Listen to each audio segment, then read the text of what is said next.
Moon అంటారు. Blue moon అంటే దానిలో 2 రకాలు ఉంటాయి మళ్ళీ. అంటే once in a blue moon అనేది ఒక సామెత అన్నమాట. అవును, వన్స్ అవును. ఇన్ ఏ బ్లూ మూన్ అంటే ఒకే నెల ఒకే దాంట్లో మనకు 4 పౌర్ణమిలు వస్తే గనుక ఏదో అట్లా అరుదుగా దాన్ని జరిగే ఆ సంఘటనని. విధంగా వర్ణిస్తారన్నమాట. అకేషనల్ గా వస్తుంది కాబట్టి అంటే ఎప్పుడో రేర్ గా జరగదని, ఎప్పుడో అమావాస్యకు ఒకసారి, పుణ్యానికి ఒకసారి అని చెప్పేసి తెలుగులో కూడా అంటుంటూ ఉన్నాయి కదా అవును. జనరల్ గా.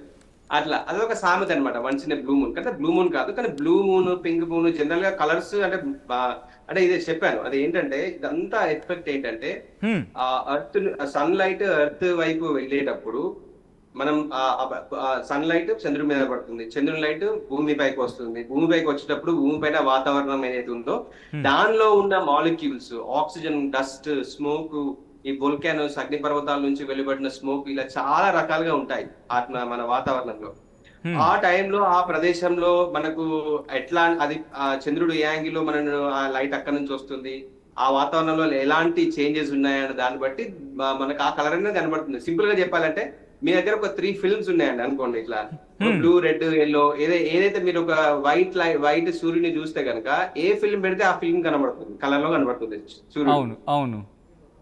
ఆమెకు అర్థమైంది అనుకుంటా నేను అవును, చెప్పేది. చిన్నప్పుడు అవును. మనం ఫిల్మ్స్ తో ఆడుకుంటున్నాం. సో చిన్నప్పుడు చిన్నప్పుడు అదే మనం ఆడుకునే వాళ్ళం. ఒక కలర్ పెట్టి సూర్యుడిని చూస్తే ఎస్ నాకు పింక్ కలర్లో కనిపిస్తున్నాడు, నాకు రెడ్ కలర్లో కనిపిస్తున్నాడు, నాకు ఎల్లో కలర్లో కనిపిస్తున్నాడు అని చెప్పి కళ్ళద్దాలు వచ్చేవి మనకి, రంగురంగుల కళ్ళద్దాలు చిన్నప్పుడు.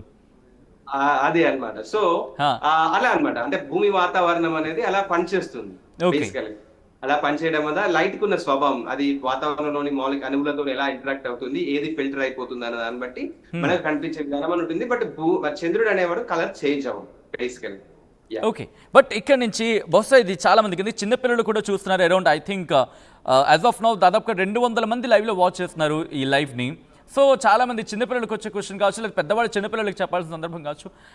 చాలా ఒక I don't know what should I say, అది మిత్ అంటారా కాదా అనేది పక్కన పెడితే, ఈ గ్రహణం అందరూ చూడొచ్చా? అసలు గ్రహణాలనే సాధారణంగా చూడొచ్చా?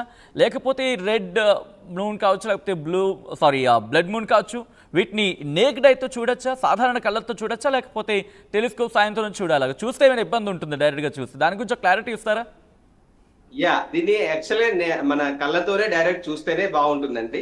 ఎందుకంటే మనకు సూర్యగ్రహణం అంటే సూర్యునికి చంద్రుడు అడ్డం వచ్చినప్పుడు సూర్యగ్రహణం ఏర్పడుతుంది. సో ఇప్పుడు సగం సూర్యునికి మనం చంద్రుడు అడ్డం వచ్చినప్పుడు ఏంటంటే మనం జనరల్ గా సన్ లైట్ ని చూడలేము. మన కళ్ళు మూసేసుకుంటాం. మనకు ఐస్ కున్న స్వభావం అది. మన కళ్ళకున్న ఏంటంటే ప్రొటెక్ట్ చేసుకోవడానికి ఆటోమేటిక్ గా కళ్ళు క్లోజ్ అయిపోతాయి. మనం సూర్యుని చూడలేము, చిన్న చేసేస్తాం. అవును. బట్ ఏంటంటే సూర్యగ్రహణం అప్పుడు ఏంటంటే అంటే సూర్యునికి చంద్రుడు అడ్డం వచ్చినప్పుడు ఏమైతుందంటే మనము ఆ ఒక వండర్ఫుల్ ఈవెంట్ ని మనం అట్లనే చూస్తూ ఉంటాము. సో ఆ రిమైనింగ్ యూవీ రేస్ ఎక్కడి నుంచి అయితే వస్తున్నాయో, సూర్యుడి నుంచి చాలా యూవీ రేస్ ఉంటాయి, కళ్ళలో పడి మన రెటీనా డ్యామేజ్ అయ్యే అవకాశం ఉంటుంది. అది సూర్యగ్రహణం.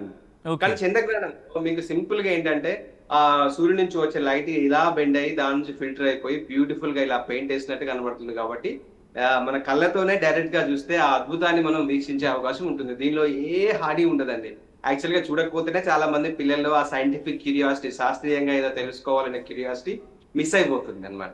అంటే మీరు ఆ ఇప్పుడు అంటే ఇంకొక స్టెప్ వెళ్ళి ముందరికి మాట్లాడితే మనం అంటే ఈ మిత్ అంటే చూడొద్దు, స్నానం చేయాలి, తినొద్దు, ఇవన్నీ యాక్చువల్ గా ఎక్కడి నుంచి అదే వచ్చాయి నేను అంటే అడుగుదాం దాని అనుకుంటుంది గురించి అదే. ఎందుకంటే మాట్లాడుకుంటే మీరు ఇందాక యాక్చువల్ ఒక గా మాట అన్నారు, లైట్స్ కాస్త బెండ్ అవుతాయి, ఆ లైట్స్ రిఫ్లెక్షన్స్ ఉంటాయి. మేబీ వాటి ఇంపాక్ట్ ఏమైనా ఉంటుందా? ఫుడ్ ఇబ్బంది అవ్వడం, లేకపోతే ఫుడ్ తినకూడదు, ఆ ఆహారం మీద డ్యామేజ్ అవ్వడం, ఇవేమైనా ఉంటాయి? నిజంగా ఉంటుందా? ఏది ఉండదండి. బేసికల్ గా అదే యాక్చువల్ గా మీరు ఇప్పుడు సింపుల్ గా చెప్పాలంటే ఇప్పుడు మన చంద్రగ్రహణము అసలు ఏం జరుగుతుంది అనేది అనమాట. మన ఒక హ్యూమన్ మెంటాలిటీ ఎట్లా ఉంటుందంటే ఏం జరుగుతుంది అని తెలుసుకునే దాని బదులు భయంలో ఎక్కువ బతికేస్తుంటాం మనం బేసికల్ గా. సో ఏదైనా జరిగిపోతుంది కావచ్చు, ఎవరైనా ఒకటి చెప్తే ఇప్పుడు చాలా మంది అనొద్దు కానీ దేవుని దగ్గర మొక్కేది ఎందుకండి, చాలా నాకేం కావద్దు దేవుడు శిక్షిస్తాడనే భయంతోనే అట్లా ఉంటారు జనరల్ గా చెప్పాలంటే.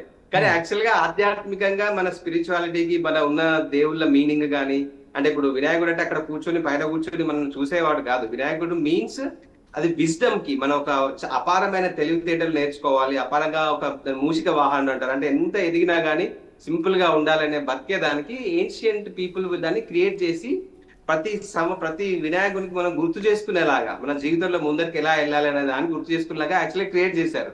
కానీ ఇప్పుడే చేస్తున్నామండి మనం. అంటే ఈ 9 రోజులలో మన జీవితాల్లో ఎంతమంది మార్చుకున్నారు అంటే జీవితంలో ముందరికి వెళ్ళాలని, బిజినెస్ లో కానీ, వాళ్ళ వ్యక్తిగత రిలేషన్షిప్స్ లో కానీ ఎలా ముందరికి వెళ్ళాలి, ఎంత నాలెడ్జ్ నేర్చుకున్నాం అన్నది ఇంపార్టెంట్ అండి హ్మ్. బేసికల్ గా. హ్మ్. అది సో అంటే ఇవన్నీ అప్పుడు అలా క్రియేట్ చేయబడిన వాటిని చాలా మిస్లీడ్ అయిపోయి చాలా రకాలుగా దీన్ని యాడ్ చేసుకుంటున్నాం అండి మనం బేసికల్ గా.